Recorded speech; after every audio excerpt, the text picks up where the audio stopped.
dia manona ny fiadanan'Andriamanitra ho amintsika tsirairay avy rehetra naiza misy anao manaraka an'izao vavaka sy fampahirezana izao ampifaliana lehibe no iarahako amintsika indray ary misaotra an'Andriamanitra lehibe satria nomen'Andriamanitra fahasoavana ahafahako mitondra izany fampahirezana izany amin'ny alalan'ny tenin'Andriamanitra izay napetrany amiko ary mino aho fa ianao zay mandre, ianao zay miaraka mivavaka amiko eto amin'ity fotoanandroany ity indray dia tena hoe hikasika amin'ny fonao Andriamanitra. Amen. Satria tian'Andriamanitra io fonao io tena hoe mba Andriamanitra no hanapaka ao anatin'ny fonao. Manomboka androany ianao dia tian'Andriamanitra hoe tsy ny fonao tsony ny baiko anao fa tena hoe Andriamanitra no hanapaka ao anatin'ny fonao.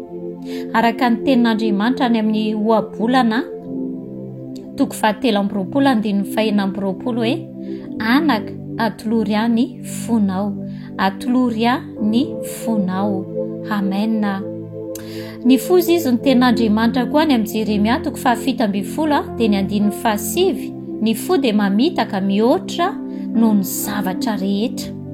Ny fo dia mamitaka mihoatra noho ny zavatra rehetra sady manana retina tsy azo sitranina, iza no mahafantatra ny aminy.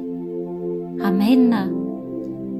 Dia hoy ny tenin'Andriamanitra amin'ny Jeremia 7:10 ihany hoe izao Jehova mimpandinika ny fo sy mpamantatra ny vo mba hanome ny olona rehetra araka ny alehany avy dia araka ny vokatry ny asany.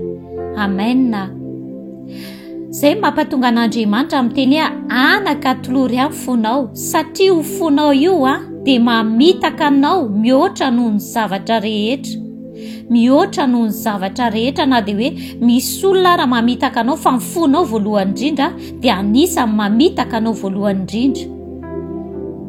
Ary manana retina tsy azo tranina izy io ary izany indrindra nahatongavan'i Jesosy Kristy mission faharoa lehibe izay nahatongavan'i Jesosy Kristy ato amin'izao tontolo izao dia ny hahasitrana ny torotoro fo na hoe ny olona izay hoe mararo ny fony.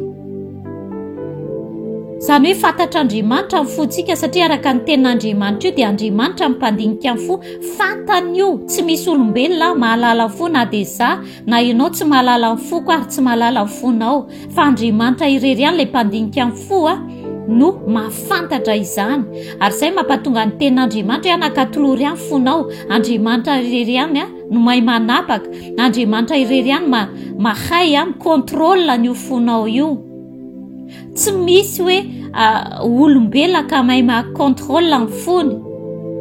Jerevy tsara anie dia ny ho tsara anie fiainanao fa mbola tsy nahay mikontrôla ny fonao io ianao. Ary izany indrindra mahazava-dehibe hoe anolorantsika azy ny fontsika ho an'Andriamanitra. Mety ozy izy ianao hoe ahoana ary nanolorako ny foko ho an'Andriamanitra. Dia izao hoe tena tonoany amin'i Jesosy, tena mifonao hoe tompo atolotra anao foko. Atolotra anao Jesosy tsy teo raha mbola ianao mikontrôla an'io na ny fonao mikontrôla anao ny zavatra tena hita aloha dia hoe ny fontsika mihitsy mikontrôla antsika. Rehefa te faly ny fontsika dia manaraka koa tsika. Rehefa te ho tesitra ny fontsika dia manaraka koa tsika. Mbola tsy tsika mihitsy mbola nanapaka hoe mangina anao ry foko, mifalia anao ry foko, fa mbola mifontsika mibaiko atsika. Ka manomboka androany dia avelao Andriamanitra no andray ny kontrola ny fonao. Atolory an' Jesosy hoe raiso Jesosy manjakao anatin'ity foko ity ianao, atolotra anao ny foko. Ary raha misy tena hoe indrindrindrindra ratra satria matoa Andriamanitra maniraka an' Jesosy Kristy hanasitrana ny fotorotoro rehetrarehetra dia ndikan'izay presque marary daholo ny fon'olombelona. Maratra ny fon'olombelona ary mila fanasitranana. Ny dokotera tsy mahay manasitrana satria hozy izy ny tenin'Andriamanitra hoe aretina tsy azo sitranina. Manana aretina tsy azo sitranina ny fontsika. Andriamanitra irery ihany mahay mahasitrana anao. avy eo amin'ny fotsika eo mantsy a no ivoahan'ny zava-dratsy rehetrarehetra avy eo amin'ny fotsika eo ny ivoahan'ny zava-dratsy rehetrarehetra izay tononona ka misy eto amin'izao tontolo izao avy ao amin'ny fotsika eo ka raha ratsy ny fotsika ratsy sitrana ny fotsika ratsy omentsika an'Andriamanitra ny fotsika dia tadidio tsara fa tsy maintsy mbola hanao zava-dratsy ihany isika na dia maniry aryntsika nanao zavatra tsara fa raha mbola mifotsika mibaiko atsika dia tsy maintsy zava-dratsy foana ny avoakany ao fa ny tsara indrindra dia atolory an'Andriamanitra ny fonao omeo an' Jesosy Kristy ny fonao mba hanjakany mino fa androany ianao dia tena hoe hanapa-kevitra ny an'olotra ny fonao an' Jesosy Kristy izy rery ihany mahay mikontrôle aoka izy rery ihany no hanapaka ao fa ho hitanao fa rehefa menao an' Jesosy ny fonao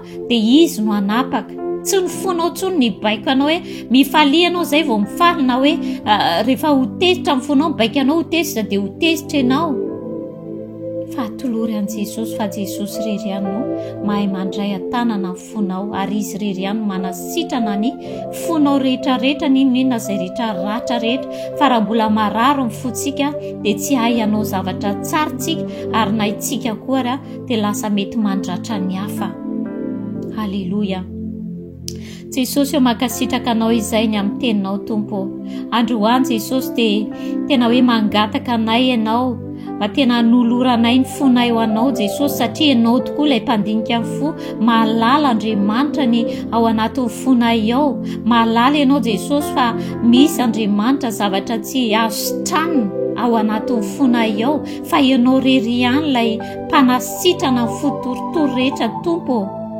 Atolotra ianao fonay amin'ity androany ity nizaniza Jesosy izay mbola tsy nanolotra ny fono ho anao dia androany izy fanahy masina tena resenao lahatra izy mba hanolotra ny fono ho anao Andriamanitra satria ianao rery ihany mahay Andriamanitra mikontrôle an'io fonay io izay Andriamanitra dia tsy mahay matana ny fonay na mahay mikontrôle mahay manapaka ny fonay fa ianao rery ihany Andriamanitra aoka mba tsy ny fonay intsony ny hanapaka anay fa tena Jesosy Kristy ny fanan'Andriamanitra nanapaka Jesosy io feno ianao fonay izay rehetrarehetra mety fangidina izay rehetrarehetra zavatra tsy namboleny tananao anatin'ny fonay ao dia isory Andriamanitra fa ianao Jesosy ny tianay hanapaka ianao Jesosy ny tianay hanjaka ao anatin'ny fonay ao ianao manontolo Andriamanitra tena hoe Jesosy atolotra ianao ny fonay amin'ity androany ity dia raiso Jesosy feno ianao Tompo